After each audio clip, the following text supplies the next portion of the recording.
The 18th World Water Congress, hosted in Beijing, has brought to the forefront a dazzling array of cutting-edge technologies.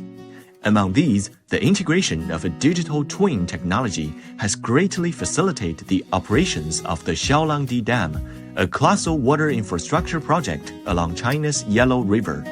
This technology empowers operators with enhanced capabilities to efficiently manage the dam, forecast flood developments, and offer proactive measures.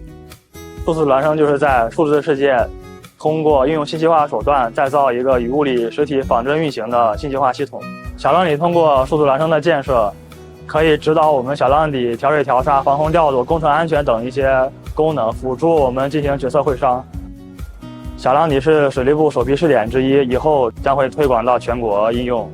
We call it digital twins because we are collecting information from the real world and we are creating a virtual world, like a video game. Place where we can simulate and have impact on the reality, operating services, operating infrastructures, and managing the water. So this is the future for managing water.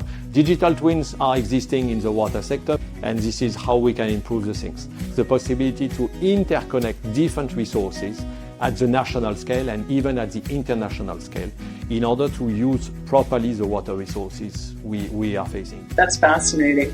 That really happened from the digital twinning, then, what really happened. And they were pretty close. Like, the results were pretty, so digital twinning has come a long, long way. So I'm so impressed with the technology.